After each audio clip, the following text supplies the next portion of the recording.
Hey guys, it's Thursday, I'm Tom, and today I am talking about internet freakouts!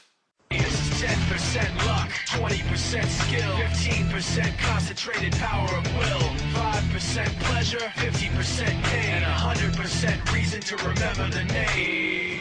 So, first of all, I want to apologize. I'm shooting this on my iPhone today because we are still not completely unpacked. We probably won't be for many, many months, maybe years, who knows, and I can't find my camera. Last week I shot on my computer. The sound is usually really bad. We'll see if this is any better. It probably won't be, but as long as you can get my point, that's all that really matters, so we'll see what happens. Hopefully my camera will turn up sometime soon. In the meantime, I have something to talk about that's been driving me a little bit nuts lately, and it's been occupying my mind, and this is probably going to piss a few people off. Let me know in the comments down below. I'm open to healthy debate, but let's try and keep it that way. And what I've been thinking about is the fact that there's a troubling, to me, trend lately. I mean, not even lately, it's been going on for a long time, but in particular over the last few years, where people pile on when someone says something they disagree with on the internet. And I'm talking specifically about the Slate article that came out lately, why adults shouldn't read YA, or why adults should be embarrassed to read YA, something like that, by Ruth Graham. Straight up, right up front, I want to say I completely disagreed with that article, as pretty much everybody I know in the YA publishing, writing, reading, you name it, world does. Nobody agreed with that article. Everyone thinks it's stupid. But I saw it, because I follow Slate. I like Slate still. I think Slate's great. They often publish these kind of shit-disturbing articles, so it was no big surprise to me to see something that controversial. But I saw it come up on the Slate webpage. I saw the headline, and before I even read the article, I thought to myself, and I think I tweeted about this, just wait. In about 15 minutes, there's going to be a complete and utter shitstorm, and everyone is going to be freaking out! And that's exactly what happened.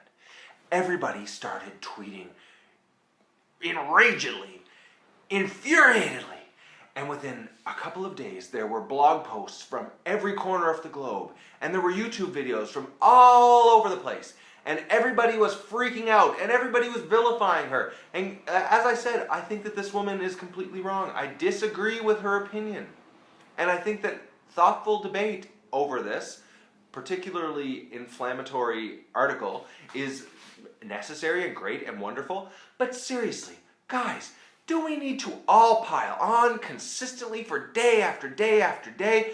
In pretty short order, it was more or less established that everybody disagreed with this woman. Everybody. There were a couple of people who chimed in. I think one of the prominent New York Times critics chimed in and agreed with her, more or less. But for the most part, I would say 95% of reaction to this article was negative. So why do we need to continue to go on and on and on and on and on about how wrong she is? It's established. She's wrong. She said something stupid. In the meantime, this woman has now gotten more exposure than she would have in a million years if she'd written something more mundane and more boring or non-controversial.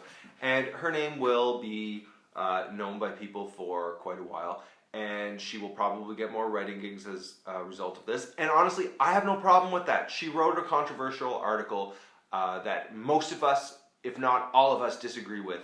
And she has every right to her opinion, even if I happen to think her opinion is stupid. And obviously, I know what everyone is thinking. I know what so many of you are thinking right now. We all have a right to react to her and freak out at her. And sure we do. We have that right. But if we're going to use our energy to say things on the internet, why don't we, instead of taking the time to sit down and write an infuriated, enraged blog post in response to this one person's opinion, why don't we use that energy and pick a book that we don't think got enough attention last year or over the last few years, and take that energy and channel it into making a video, or writing a series of tweets, or writing a long and thoughtful review on Goodreads or a blog post about it, and take that energy and channel it to good. I can understand why people are disagreeing with me right now. I even disagree with myself a little bit, but I just find it exhausting. The constant fighting that's going on online. If somebody writes something or says something that you disagree with, don't be quiet about it. Make your opinion known. Boy, that was stupid. But let's not go on this long, extended, drawn out rants.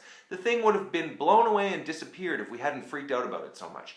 So that's my 2 cents. And I know that 99% of the people out there will disagree with me. But I honestly just find it exhausting. And I think there's too much energy being focused on screaming and hollering about something stupid or negative situations, which we should be screaming and hollering about. I get that, I understand that, but not nearly enough energy being put towards promoting and celebrating the great stuff that people say, or the wonderful. If I would love for a good blog post, not just a blog post in response to a stupid blog post or article, would get as much attention as this woman had gotten. So I'm sorry, I'm feeling very contrary about this right now, and I love you all, and I hope that you don't all hate me for saying this, but it's just something I had to say because it drives me completely nuts. Next week I'll be back with more hunky-dory, happy-go-lucky vlog, and in the meantime, please don't hate me too much in the comments down below, but definitely let me know what you think. Have a great week. I'll see you next Thursday.